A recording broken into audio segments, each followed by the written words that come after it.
অপরা একাদশী। এই একাদশী করলে কি হয় মা? অপরা একাদশী একটা লাভ আছে। যদি আপনি এই অপরা একাদশী অপরা একাদশী করতে পারেন, একাদশী তো বহু লাভ আছে, শুধু এইটাতে কি লাভ আছে? আপনার নাম খ্যাতি বৃদ্ধি হবে। কিসে? ভগবানের নাম যত করবেন, একাদশী যত করবেন, যদি কেউ অপর একাদশী করতে পারে, তবে নাম খ্যাতি তার বৃদ্ধি পায়, ভগবানের চরণে তার মনমতি হয়। যদি কোনো পাপ থাকে, সেই পাপ থেকে সে মুক্তি পায়। একাদশীর দিনে শুধুমাত্র উপবাস করবেন তা নয়, আপনাকে শর্ত করতে হবে। খারাপ কিছু দেখবো না, খারাপ কিছু ভাববো না, খারাপ কিছু শুনবো না, এই শর্তগুলো করতে হবে। একাদশী মানে আমি উপবাস করে নিয়েছি তা নয়, কিছু শর্ত আছে।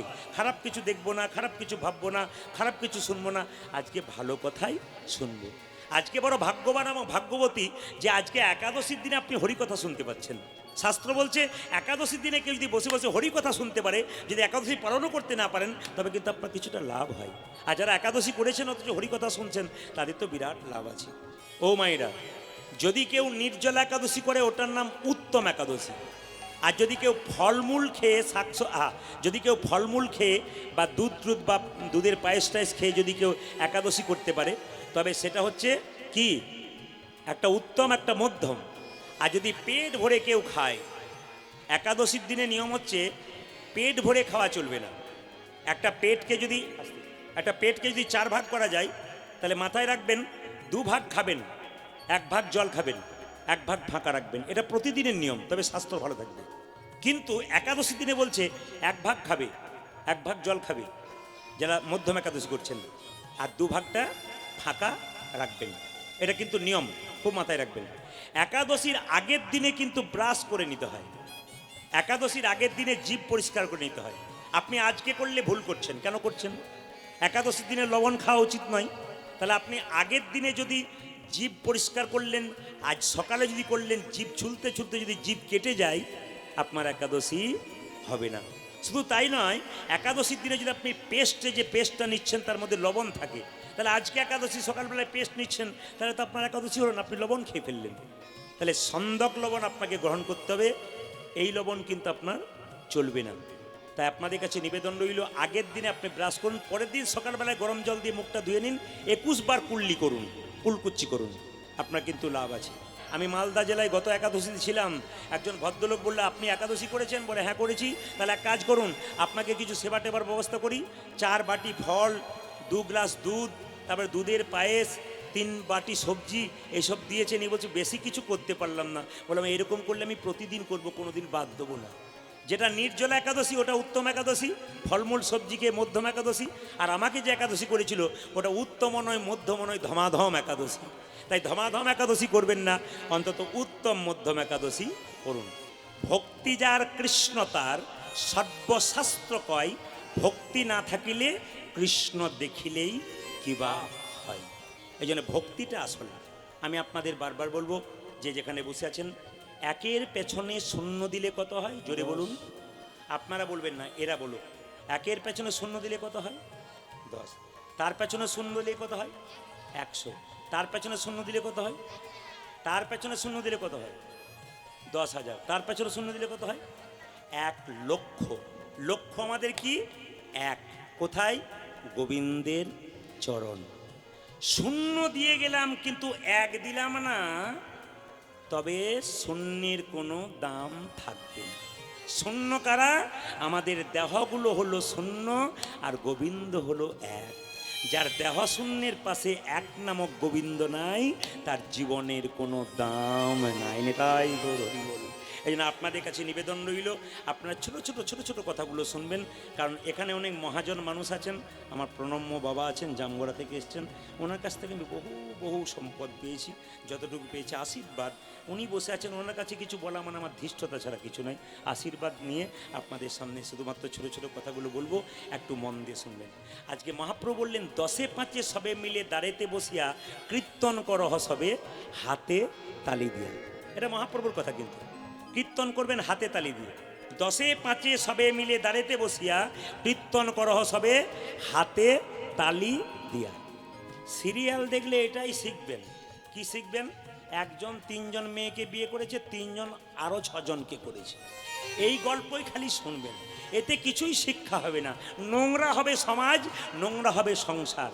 হরিনামের লাইনে দাঁড়ান, আগে লাইনে দাঁড়ান, তবে তো ডাক পাবেন না। কি বলছেন? এখানে এসেছেন, ডাক পাওয়ার চান্স আছে। মায়েরা এইদিকে তাকান। বলছে ভক্ত যদি কাই মনে কোনো বাঞ্ছা করে, ভগবানের সাধ্য নাই সেই বাঞ্ছা নাহি পুরে। ভগবান কিন্তু ভক্ত কিন্তু ভক্তের কাছে, ভগবানের কাছে গাড়ি বাড়ি টাকা পয়সা চায় না, ভক্ত ভগবানের কাছে প্রেম আর ভক্তি চায়। আপনারা সবাই মিলে ভগবানের কাছে এই প্রার্থনা করবেন, প্রভু যেন প্রেম আর ভক্তি আমাদের লাভ হয়, আমরা যেন কৃষ্ণ ভক্ত হতে পারি। কৃষ্ণ নিজের মুখে বলেছেন, আমি যে রাধার দাস, ইহাতেও সন্দেহ যার, কোটি কোটি যুগ ভজয়ে আমার, সকল ভজনা বিফলেতা। কৃষ্ণ নিজের মুখে বলেছেন, আমি রাধার দাস। কেউ যদি রাধা নাম শোনাতে পারে আমাকে এই যে কেউ যদি রাধা নাম শোনাতে পারে আমাকে বিনামূল্যে কিনে নিতে পারে। তাই রাধা রাধা বলবেন, যে যাকে সকালবেলায় দেখবেন কি বলবেন? রাধে রাধে। এই বার্তা আপনাদের দিয়ে গেলাম, কাল সকাল থেকে যে যাকে দেখবেন কি বলবেন? জোরে বলুন, আর একটু জোরে বলুন। তোরা বাদ দে বাবা, ওরা বলুক রাধে রাধে, জোরে বলুন। বাহ, চলুন আমরা বৃন্দাবনে যাব, ভক্তলীলার মধ্যে থাকবো একসঙ্গে সবাই মিলে। চলো রে চলো রে চলো মন, চলো হরি দর্শন, হরি দর্শন, জয় রাধে জয় কৃষ্ণ কৃষ্ণ জয় বৃন্দাবন। একেবারে চলো রে চলো রে চলো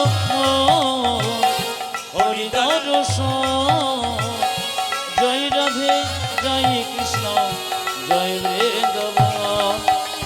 চলো রে চলো রে চলো মন, হরি দর্শন, জয় রাধে জয় কৃষ্ণ জয় বৃন্দাবন। ধ্বনি ও একেবারে চলো রে যাবার মোহ, হরে দর্শন, জয় রাধে জয় কৃষ্ণ জয় হো বৃন্দাবন।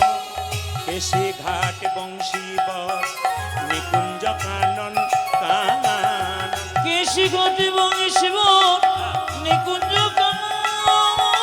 কেশে ঘাট বংশীধর নিকুঞ্জ কানন কানন। কেশে গানে বংশীবর নিকুঞ্জ কানন, যেথাই হোলি খেলে আমার শ্রী নন্দের নন্দন। যেথায় হলে খেলে আমার সে নন্দে নন্দন। ও যে যেথাই হোলি খেলে আমার শ্রী নন্দের নন্দন। যেতাই হোলি খেলেন আমার বিনন্দে নন্দ। চলো রে চলো মন, হরি দর্শন, জয় রাধে জয় কৃষ্ণ জয় বৃন্দাবন। একেবারে চলো রে চলো মন, হরি দর্শন, জয় রাধে জয় কৃষ্ণ জয় বৃন্দাবন। যেথায় আছে মা যশোদা স্নেহের শিরোমণি মন। যেতাই আছে মা যশোদা নাগাতি নমনি। যেথায় আছে মা যশোদা স্নেহের শিরোমণি মন। যেথায় আছে মা যশোদা স্নেহে শিরোমণি। নিজের গোপালকে কোলে লয়ে হাওয়া তন বনি। আজ নিজের গোপনী কোলে লয়ে আবতন বনে। ও যে নিজের গোপালকে কোলে লয়ে হাওয়া তন বনি। ও দাদি নিজ গোপালকে কোলে লয়ে খাওয়া তো নবনি। মধুমাখা মাছি সেজে স্নেহেরি বন্দন, জয় রাধে জয় কৃষ্ণ জয় বৃন্দাবন। হরি বল। একবারে চলো রে চলো মন, হরি দর্শন, জয় রাধে জয় কৃষ্ণ জয় বৃন্দাবন। ওই একেবারে চলো রে হরি বল। হরি দর্শন, জয় রাধে জয় কৃষ্ণ জয় বৃন্দাবন। আজ জয় রাধে জয় কৃষ্ণ জয় বৃন্দাবন। জয় জয় জয় রাধে জয় কৃষ্ণ জয় বৃন্দাবন। বৃন্দাবন ধাম কি। ধবনির মাটি আজকে বৃন্দাবনে পরিণত হয়েছে আপনাদের পদধূলিতে। শুধু আপনাদের কাছে আমার নিবেদন রইল, আজকের কীর্তনের আসরে অগণিত ভক্ত দাঁড়িয়ে আছেন, বসে আছেন, যারা যেভাবে আছেন তাদের কাছে নিবেদন রইল, আপনারা আজকে গোবিন্দ সেবায় লাগবার জন্য এসেছেন, তাই আপনারা কীর্তন চলাকালীন কেউ টাকা দিতে আসবেন না। যারা দশজন বেশ আপনি চলে আসুন, এরপর থেকে আর কেউ আসবেন না। কীর্তন চলাকালীন টাকা পয়সা দিলে কীর্তনের অসুবিধা হয়, তাই বলতে অসুবিধা হয়। শুধুমাত্র আপনাদের সামনে যে লীলা আস্বাদন করবো, আজকে রাসের দিন, তো ভক্তগণ একটা অনুরোধ ছিল কি যে রাস না করে একটা লীলা করে শেষে একটু ঘুম পাড়িয়ে দেবেন। কালকে আবার একটি মেয়ে আমাদেরই হয়তো কীর্তন জগতের একজন আছেন, তিনি এখানে আজকে আছেন, কাল আবার কুঞ্জবর্ণন পরিবেশন করবেন। আপনারা সবাই ওনার কীর্তন গান শ্রবণ করবেন। গতকাল তো শ্রবণ করেছেন, আবার কাল আপনারা যথাসময়ে আসবেন কুঞ্জবর্ণন লীলা শ্রবণ করার জন্য। ওনাকে একটু উৎসাহ দেবেন। হরে কৃষ্ণ নিতাই গৌর হরি হরি হরি। বেশ, শুধু আপনাদের বলতে চাই, একজন আমাকে জিজ্ঞেস করেছিল যে দাদা কি পালা হবে, তা আমি বললাম কিছু মনে করবেন না দাদা, পালা টালা আমি জানি না। উনি বললেন পালা জানেন না তো কি জানেন? বললাম আমি লীলা জানি। কীর্তনের পালা হয় না, কীর্তনের পালা হয় না। যাত্রা পালা হয়, নাটকের পালা হয়, কীর্তনের পালা হয় না। কীর্তনের কি হয়? লীলা। আমাদের জীবনে পালা তো দুটো আছে, সবাই জানেন, একটি আশার পালা, একটি জোরে বলুন, একটি আশার, একটি। আচ্ছা কিছু মনে করবেন না, ঠান্ডা মাথায় উত্তর দেবেন যারা কীর্তন শুনছেন। আমরা যারা কীর্তন শুনতে এসেছি তাদের কোন পালা শেষ হয়েছে, আষাঢ়টা না যাওয়ারটা? জোরে বলুন, জোরে বলুন। বাচ্চাগুলো কিন্তু পাকা আছে, মানে নীলকণ্ঠ মুখার্জি মহাশয় ভবিষ্যৎবাণী করে গেছেন যে আমাদের মাটিতে এখন যারা শিখলো না শিখলো, আগামী ভবিষ্যতে যে বাচ্চাগুলো আসবে তারা কিন্তু কৃষ্ণ ভক্ত হবে। তিনি মনে মনে সেই প্রার্থনা করেছিলেন বলেই কিন্তু আপনাদের বাচ্চাগুলো খুব সুন্দর উত্তর দিচ্ছে। আসলে একটা বাচ্চা বলছে না না প্রতিদিন তো আপনাকে দেখি, শুধু তাই নয় দু একজন আমার দিকে তাকাচ্ছে, মোবাইলে দেখছে উনি বটেন, তো টেস্ট করে করে দেখছে, না আমি বটি, অসুবিধা নেই, আমি বটি। আর কি বেশ। আচ্ছা শুনবেন মায়েরা, যে যেখানে বসে আছেন, আসতে। পালা আমাদের জীবনে দুটো, একটা আসার, একটা যাওয়ার। আচ্ছা যারা কীর্তন শুনতে এসছেন, আসার পালা শেষ হয়েছে, তাই তো? এবার জোরে বলুন কোন পালাটা বাকি আছে? যাওয়ার। একটু জোরে বলুন। তোরা বলছিস, ওরা ভয়ে বলছে না, যাবে বলে। জোরে বলুন কোন পালা শেষ হয়েছে, কোন পালাটা বাকি আছে? যা। এত যদি বুঝছেন যাওয়ার পালা বাকি আছে, সাদা চুলে গোদরেজ নিচ্ছেন কেন? দেখবেন দরজা দিয়ে মৃতদেহ নিয়ে যায়, বলো হরি। আমিও প্রণাম করি, আপনিও প্রণাম করেন, আর কি ভাবেন বলুন তো? ও বোধহয় গেল, আমি বোধহয় যাবো না। কিন্তু যিনি মরে গেলেন তিনি মরেন নাই শুধু, তিনি আমাদের দেখিয়ে দিয়ে গেলেন আমি মরি নাই, আমাকে দেখে শেখো। আমিও তোমার মতো সংসারে আনন্দ করেছিলাম, খুব আনন্দে মেতেছিলাম, সুখে মেতেছিলাম, আমাকে দেখে শেখো।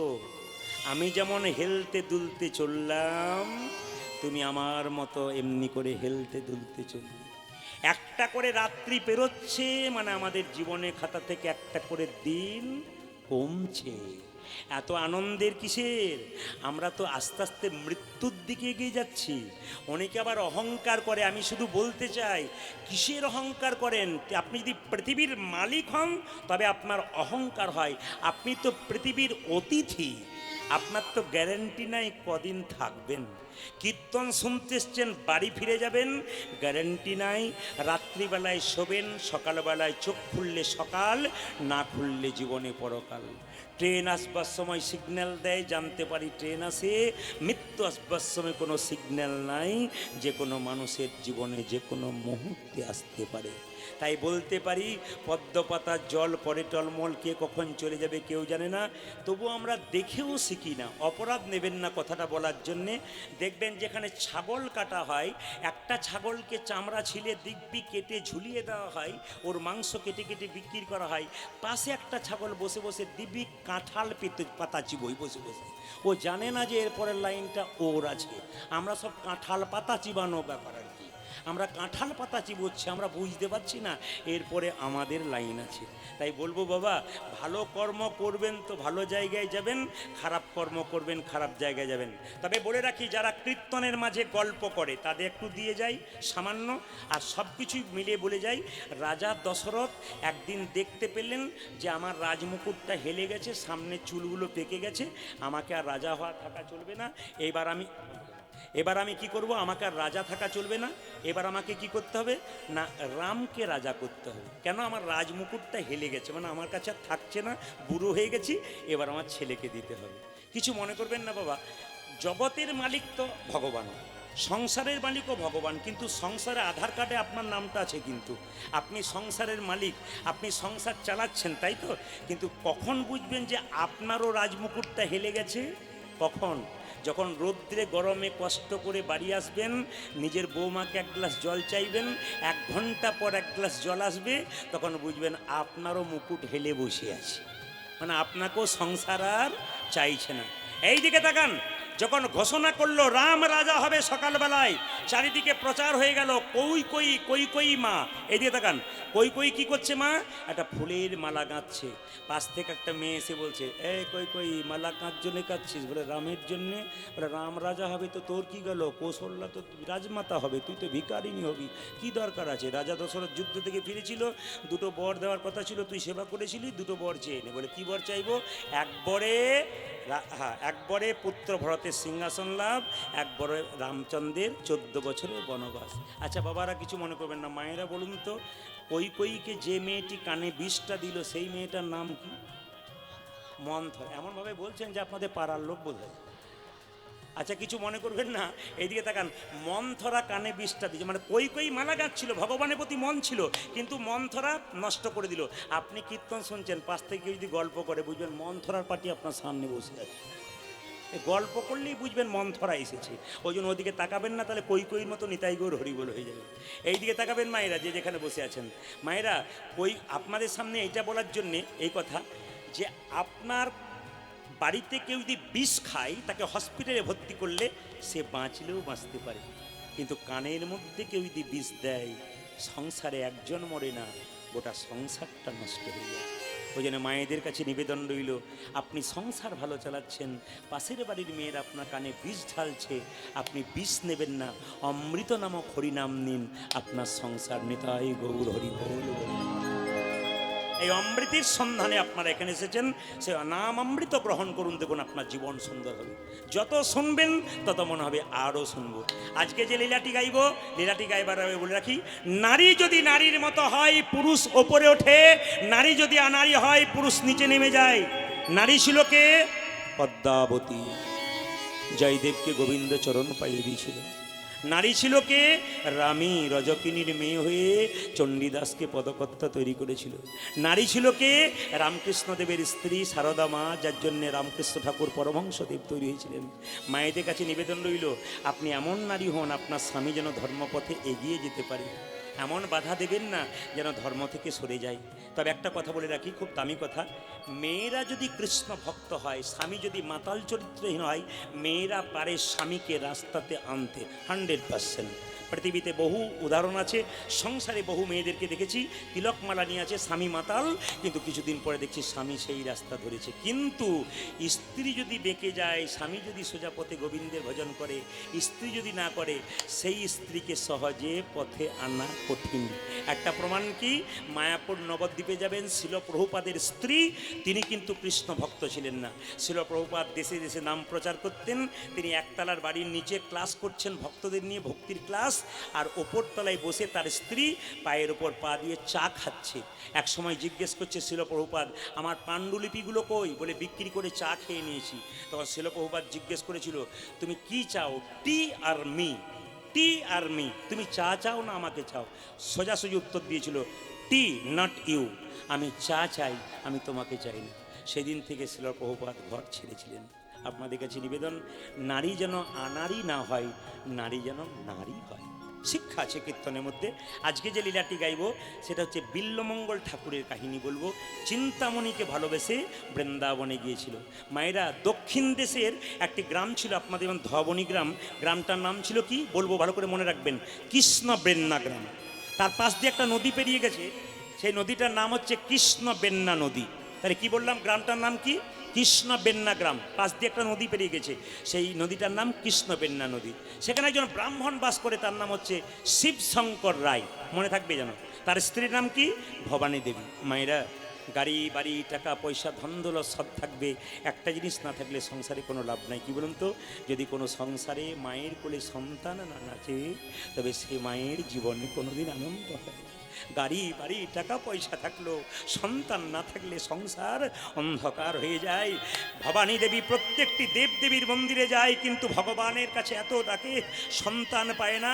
পাড়ার মেয়েরা বলল, ভবানী, সোমবার দিন যে দেবতার পুজো হয়, পরম বৈষ্ণব 12 জনের মধ্যে বৈষ্ণবানাং যথা সম্ভব। নদীদের মধ্যে শ্রেষ্ঠ গঙ্গা, আর বৈষ্ণবদের মধ্যে শ্রেষ্ঠ তিনি, তার কাছে যা। সোমবার দিন পুজো হয় মায়েরা, সোমবার দিন কার পুজো হয়? মা কালীর পুজো হয়, শিব পুজো হয়। যাক ভাগ্যে আপনারা এসেছিলেন, আমি জানতে পারতাম না শিব পুজো হয় নাকি। আচ্ছা সবাই মাথায় কাপড়টা নিন। ভবানী দেবী সোমবার দিন কি করেছে? দেবতার মন্দিরে গিয়ে বেল পাতা দিচ্ছে শিবলিঙ্গে। সবাই একটু দর্শন করবেন। ভবানী দেবী মাথায় কাপড়টা নিয়ে বেল পাতা দিচ্ছে। আপনারা সবাই মাথায় কাপড়টা নিন, কীভাবে সবাই লক্ষ্য করুন, উরুদ্ধ হয়ে দিন সবাই।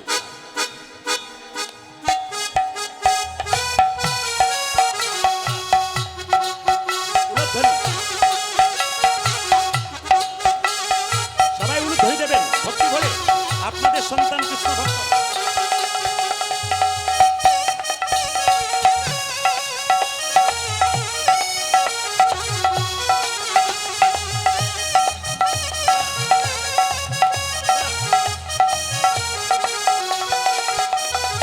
নমঃ শিবায় ওই, নমঃ শিবায়, নমঃ শিবায় ওই, নমঃ শিবায়। উলুধ্বনি। নমঃ শিবায় ওই নমঃ শিবায়, নমঃ শিবায় ওই নমঃ শিবায়, নমঃ শিবায় ওই, নমঃ শিবায়, নমঃ শিবায় ওই, নমঃ শিবায়। ডম ডম ডম ডম ডম ডম ডম ডম ডমরু বাজাই। নমঃ শিবায় ওই, নমঃ শিবায়। ডম ডম ডম ডম ডম ডম ডম ডম ডমরু বাজায়। নমঃ শিবায় ওই নমঃ শিবায়, ডম ডম ডম ডম ডম ডম ডম ডম ডমরু বাজাই। নমঃ শিবায় ওই, নমঃ শিবায়। নমঃ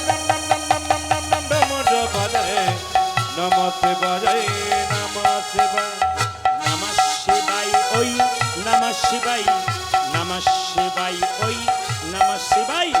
নমঃ শিবায় ওই নমঃ শিবায়, নমঃ শিবায় ওই নমঃ শিবায়, ডম ডম ডম ডম ডম ডম ডম ডম ডমরু বাজাই। নমঃ শিবায় ওই, নমঃ শিবায়।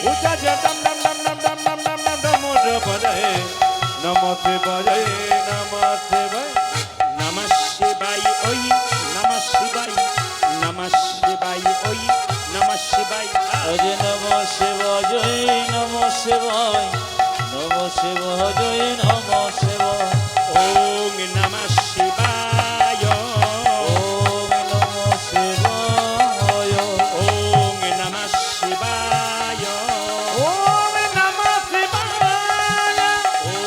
নমঃ শিবায়। ওম নমঃ শিবায়। ভগবান শিব কি? শিবের পুজো একটু এভাবে রাখুন এগুলোতে। আপনাদের কাছে নিবে, যে যখন গান করবে কাজ করবে তার কাজটা একটু তুলে দিতে হবে। হরে কৃষ্ণ, সবাই লক্ষ্য করুন। আউটটা ভালো। আপনার সোমবার দিন বেলপাতা তোলেন, তোলেন তো? সোমবার দিন যারা বেলপাতা তোলেন তারা অন্যায় করেন। আগের দিন বেলপাতা তুলে জলে ভিজিয়ে রাখতে হয়, সোমবার দিন দিতে হয়। আপনি দেবতার মন্দির পরিক্রমা করবেন 3 বার, ভগবানের মন্দির পরিক্রমা করবেন 4 বার, শিবলিঙ্গ পরিক্রমা করবেন অর্ধেক বার, মানে হাফ বার। কীরকম? এটা ধরুন শিবলিঙ্গ, অভিষেকের জলটা এইদিকে যাচ্ছে, আপনি এখান থেকে ঘুরতে ঘুরতে এখানে এলেন, আবার এখান থেকে এখানে এলেন, পেরিয়ে গেলেন না, পেরিয়ে গেলে পূর্ণ হয়ে গেল, এটাকে হাফ বার, অর্ধেক বার বলা হয়। শিবলিঙ্গ কিন্তু অর্ধেক বার পরিক্রমা করতে হয়। মন দিয়ে শুনবেন যে যেখানে বসে আছেন। শিবের তত্ত্ব ছোট্ট করে আমি বলে দিলাম, একটু মন দিয়ে শুনবেন। যখনই ভবানী দেবী বেলপাতাটা দিয়েছে আর ভক্তি ভরে যে না আঁচলটা পেতেছে, শিবলিঙ্গ থেকে একটি বেলপাতা ভবানী দেবীর আঁচলে পড়েছিল। আর আঁচলে পড়ার পর থেকে 1 মাস পরেই ভবানী দেবীর গর্ভে সন্তান এলো। সেই সন্তানটার নাম রাখবে কি? বিল্লমঙ্গল ঠাকুর।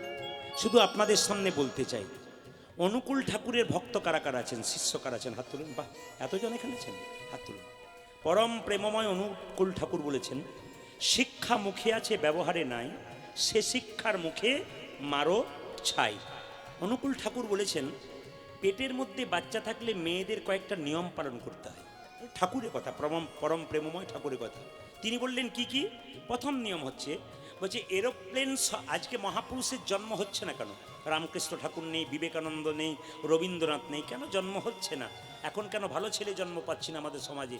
কই রামকৃষ্ণকে পাচ্ছি না, বিবেকানন্দকে পাচ্ছি না, কাউকে পাচ্ছি না কেন? আসলে তিনি বলছেন যে এরোপ্লেন সব জায়গায় ওড়ে, সব জায়গায় নামে না, এয়ারপোর্ট যেখানে সেখানে নামে। মহাপুরুষের আত্মা ঘুরে বেড়াচ্ছে কিন্তু ঠিকমতো প্ল্যাটফর্ম পাচ্ছে না। আপনাদের প্ল্যাটফর্মগুলো আপনারা ঠিক রাখুন, আপনাদের সন্তান নিশ্চয়ই কৃষ্ণ ভক্ত হবে, মহাপুরুষ হবে। একটু নিয়মগুলো জেনে নিন।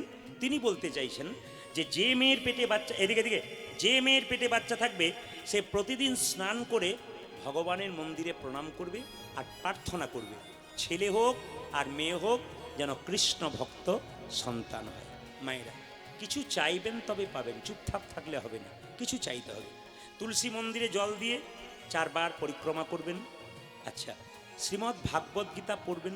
আপনাদের কাছে নিবেদন রইল, ভালো লাগুক আর না লাগুক খাও একটু তিতা। মহাজনের কথা, ভালো লাগুক আর না লাগুক খাও একটু তিতা, ইচ্ছা করুক আর না করুক পড়ো একটু গীতা। গীতা পড়েছিল কে? মহাত্মা গান্ধী। গীতা পড়েছিল কে? নেতাজি সুভাষচন্দ্র। গীতা পড়েছিল কে? গলায় ফাঁসির দড়ি নিয়েছিল তিনি কে? ক্ষুদিরাম বসু। তিনি যখন মৃত্যুবরণ করছেন তিনি হাসছেন, আমরা সবাই কেঁদেছিলাম। যারা তখন বেঁচে ছিল তারা কেঁদেছিল, কেন? তিনি চলে যাচ্ছেন বলে। তিনি গীতা পড়েছেন, গীতার সারমর্ম তিনি বুঝেছেন যে দেহের মধ্যে প্রাণ আছে। মায়েরা, এই দেহের মধ্যে প্রাণ আছে, দেহটার মৃত্যু হয়, আত্মাটার মৃত্যু হয় না। আপনাদের ভালো করে বুঝিয়ে দিয়ে যাই, ডক্টর পঞ্চানন ভট্টাচার্য একটা বই আছে জগৎ ও আমি, তাতে পরিষ্কার করে লেখা আছে মানুষ মরে গেলে দুটো লক্ষণ দেখলে বুঝবেন উনি স্বর্গে গেলেন না নরকে গেলেন। ডক্টর পঞ্চানন ভট্টাচার্যের বই থেকে আমি এটুকু পেলাম। তিনি বললেন যে কেউ যদি মৃত্যুর সময় মুখটা বিভৎস হয়ে যায়, ভয়ঙ্কর হয়ে যায়, মায়েরা বলে না, বাবারে দেখতে গেলাম গো, লোকটা মরেছে, 2 দিন আমার ঘুম হয় নাই, মুখটা ভয়ঙ্কর, উনি নরকে যাচ্ছেন। আপনার মৃত্যুর সময় যদি মনে হয় আপনি ঘুমাচ্ছেন, তাহলে আপনার মনে হবে আপনি স্বর্গে যাচ্ছেন। কেন না, আপনাকে মনে হবে যেন আপনি ঘুমিয়ে আছেন, আপনি স্বর্গে যাচ্ছেন। মৃত্যুর সময় মুখ বিকৃত হবে না। যারা অ্যাক্সিডেন্টলির কথা বললাম না, এই মৃত্যু, সাধারণ মৃত্যুতে যাদের হয়, হ্যাঁ, তাদের কিন্তু মুখটা যদি বিকৃত হয়ে যায় তাহলে বুঝবেন উনি নরকে যাচ্ছেন। মুখ যদি সুন্দর থাকে, ঘুমাচ্ছে মনে হচ্ছে, তাহলে উনি কিন্তু স্বর্গে যাচ্ছেন। কর্ম হোক ভালো, জন্ম যেখানে হোক, দেখবেন আপনি মৃত্যুর সময় ঘুমাবেন।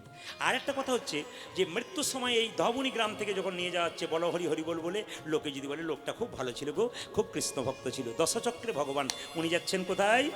না, উনি যাচ্ছেন স্বর্গে। আর আপনার মৃত্যুর পর যদি বলে লোকটা খুব দুষ্ট ছিল, বদমাইশ ছিল, বেটা গেল ভালো হলো, এই গ্রামটা শান্তি পেল, জানবেন ইনি যাচ্ছেন নরকে।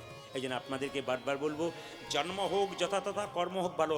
কর্মের ওপরে জন্ম হয়, একটা প্রমাণ দেখে নিন। আমি কথার মানে বললাম, ধবনীতে আজকে 2টো বাচ্চার জন্ম হয়েছে, এই পাড়া একটা ওই পাড়া একটা। একটা বাচ্চা সোনার চামচ মুখে নিয়ে বড় লোকের বাড়িতে জন্ম নিল, আর একটা বাচ্চা গরিবের বাড়িতে জন্ম নিল। তাহলে বাচ্চা দুটো তো কোনো এ জন্মে কোনো কর্মই করে না। একজন ভিখিরির ঘরে আর একজন ধনীর ঘরে জন্ম নিল কেন? পূর্বজন্মের কর্মফল অনুযায়ী ধনীর ঘরে আর একজন ভিখারির ঘরে। এবার এখানে জন্ম নিয়ে যে যেমন কর্ম করবে, পরের জন্মে তার সেরকম জন্ম হবে। এই জন্য বারবার বলবো, মানুষ কুলে জন্ম পেয়েছো, অন্তত ভালো কর্ম করো, যেন যাবার সময় তোমার পথ সুন্দর হয়ে যায়। মায়েরা, যেই না বিল্লমঙ্গল জন্ম নিল 10 মাস 10 দিন পরে, সঙ্গে সঙ্গে পণ্ডিত বললে দেখো দেখো কোথায় জন্ম নিল? কৃষ্ণ বেন্না নদীর তীরে, কৃষ্ণ বেন্না গ্রাম, তথায় আসি জন্ম নিল বিল্ল ঠাকুর নাম। উলধ্বনি। কৃষ্ণ বেন নদী তীরে, কৃষ্ণ বেন গ্রাম, তথায় আসে জন্ম নিল বিল্ল ঠাকুর নাম। কৃষ্ণ বেন্না নদীর তীরে, কৃষ্ণ বেন্না গ্রাম, তথায় আসি জন্ম নিল বিল্ল ঠাকুর নাম। উলধ্বনি। জন্ম নিল রে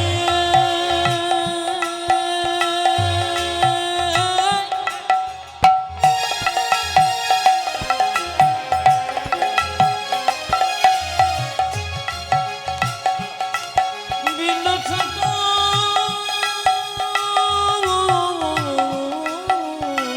উলধ্বনি।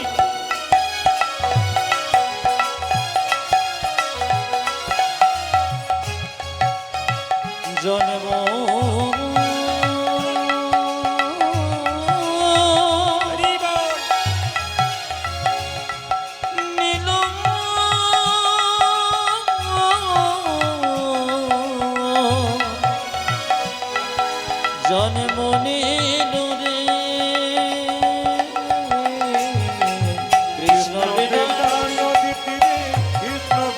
গ্রাম